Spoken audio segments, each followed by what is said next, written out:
Welcome back नाज़रीन। बातचीत कर रहे हैं पाकिस्तान के सियासी मंजरनामे की। निसार जट साहब हमारे साथ हैं, फरीद अहमद फराची साहब भी हैं।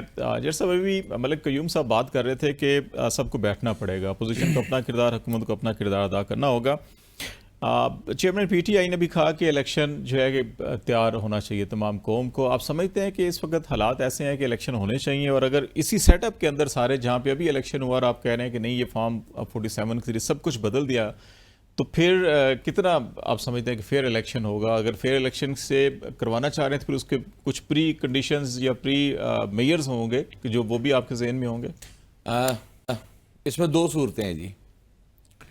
मलिक साहब ने जो यहाँ पर बात की वो बातों की हद तक बहुत बड़ी अच्छी है, लेकिन मैं उनको बताता चलूँ कि जब हम लोगों ने पुरअमन एहतजाज करना था यहाँ पर इस्लामाबाद में, हमें ग्राउंड दे दिया गया था, और जब हम वहाँ से अपने हलकों से निकले हैं तो यहाँ पर इन्हीं के वज़ीर दाखिला मूँछों को ताव देकर और मोटरवे की पुलिस को भी इन्वॉल्व करके जो है हमें सफ़र नहीं करने दिया। और जो उन लोगों ने हालात पैदा किए, खास मोहब्बत है ना उन्होंने। हाँ चले, हमने भी फिर मोहब्बत दिखाई दी ना, अल्लाह ताला ने तौफीक दी तो हमने भी दिखाई दी। जब आप बिलावल भुट्टो ने एहतजाज किया, मरियम ने किया, किसी ने रोका? हम जब एहतजाज करते थे तो फिर क्यों रोका गया? और आज दिन तक मलिक साहब को बताना चाहूंगा कि मलिक साहब आज की तारीख में आप पंजाब पुलिस की FIR का रिकॉर्ड्स मंगा लें, आप सर पकड़ के सियासतदानों के साथ आप जुल्म करने पर तुले हुए हैं। एक नंबर। दूसरा नंबर, दो चीजें। खान साहब ने जो कहा कि आप इलेक्शन के लिए तैयार हों, अगर हुकूमत इस बात से बचना चाहती है तो फिर हुकूमत को फौरी तौर पे फॉर्म 47 का फैसला देना होगा।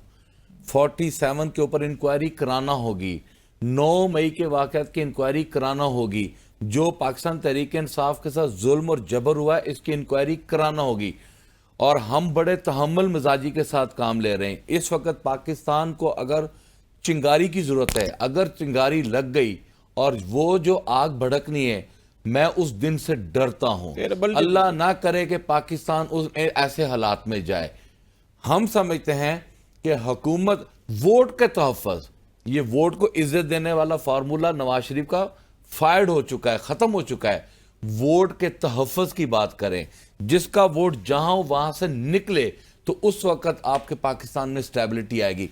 मैं समझता हूं कि अगर हुकूमत अपना दिफा चाहती है, अपना तहफ़्फ़ुज़ चाहती है, हुकूमत समझती है, तो वो वोट को तहफ़्फ़ुज़ दे, फॉर्म 47 पे फौरी तौर पे इंक्वायरी कराए, फॉर्म 47 के जिन पर इल्ज़ाम आते हैं वो फ़ौरन रिज़ाइन दें, इलेक्शन कमीशन वहाँ पर जो है ट्राइब्यूनल जो हैं वो अपना काम करें, और फौरी तौर पर उन लोगों को इस ईवान में लेकर आए जो कि फॉर्म 45 की पैदावार हैं, तो पाकिस्तान आगे चल सकता है। और अगर इसी तरह आप चोरी और डकैती करके मुल्क के वोट को चोरी करके आगे चलेंगे तो ये नामुमकिन होगा। यही नुक्ता नज़र जो है कि जमात इस्लामी जो है कि पाकिस्तान भर के अंदर आपने इलेक्शन लड़ा, आपकी जमात ने इलेक्शन लड़ा, और बार बार आपकी जानिब से भी अनाउंसमेंट हुई है कि इलेक्शन नताइज बदले गए हैं।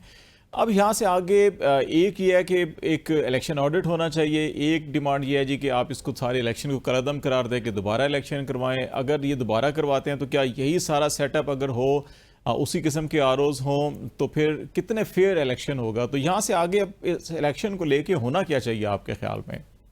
नहीं, हम तो ये कहते हैं कि फॉर्म 45 मौजूद हैं, अब इलेक्शन कमीशन के पास मौजूद हैं, पॉलिटिकल पार्टीज के पास, हमारे पास मौजूद हैं, लेकिन खुद इलेक्शन कमीशन के अपने पास मौजूद हैं। उन फॉर्म 45 पर तमाम के दस्तखत मौजूद हैं, यानी तमाम पॉलिटिकल एजेंट्स के पोलिंग दस्तखत मौजूद है।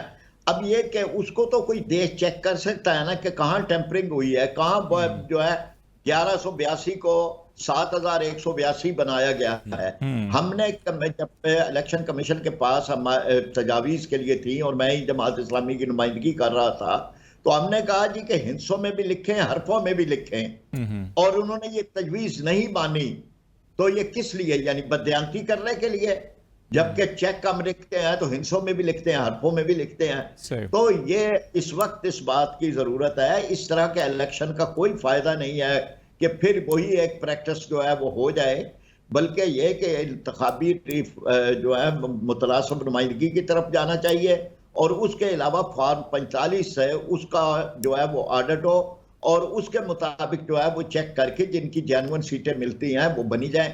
खुद जमात इस्लामी की 6 सीटें फॉर्म 45 के मुताबिक कराची की बनती हैं, हमें नहीं दी गई, और भी इसी तरह हमारी मौजूद हैं। तो हम ये कहते हैं कि इसी पे चले, बाकी मसाइल हल करें। अवाम के मसाइल हल किए बगैर कोई हुकूमत नहीं चल सकती। ये हुक्मरान कान खोल के सुन लें। ये जो इलेक्शन मैनेजमेंट सिस्टम था प्राचा साहब, वो तो अब इलेक्शन कमीशन की बुनियादी जिम्मेदारी है, वो तो क्योंकि फ्रीक नहीं है, लेकिन वो इलेक्शन मैनेजमेंट सिस्टम के डॉक्यूमेंट्स भी सामने लेके आने के लिए तैयार नहीं है, ट्रिब्यूनल्स के अंदर भी। बिल्कुल इसी से ही पता चलता है ना कि ये कोई मिली भगत है, कोई दाल में काला है, बल्कि दाल ही काली है। अब ये ना कि जी हुकूमत अगर ये नहीं करेगी कि बिजली को और IMF के साथ जो मुआहदात हैं उन पे कौम को की उमंगों और तमन्नाओं के मुताबिक फैसले नहीं करेंगे, तो फिर सिर्फ फॉर्म 47 की बुनियाद पर इनके इख्तिदार नहीं बचते, नहीं चल सकते, फिर इस करप्शनों के साथ इख्तिदार नहीं बचता। बहुत शुक्रिया फरीद प्राचा साहब, बहुत शुक्रिया आपका। बस टाइम भी हो रहा है हमारे प्रोग्राम का। निसार जट साहब बहुत शुक्रिया आपका भी। नाज़रीन, बुनियादी मसला जो है वो यही है कि पाकिस्तान को आगे जाना चाहिए, अवाम की बेहतरी होनी चाहिए, लेकिन उसके लिए जो है कि पॉलिटिकल विल होनी चाहिए, इरादा होना चाहिए, नेक नीयती होनी चाहिए, और दयानतदारी के साथ जिसका जो हक है उसको दे दिया जाए तो पाकिस्तान खुद ही आगे बढ़ेगा। आज तक के लिए इतना ही। खालिद जमील को इजाज़त दीजिए। अल्लाह हाफिज़।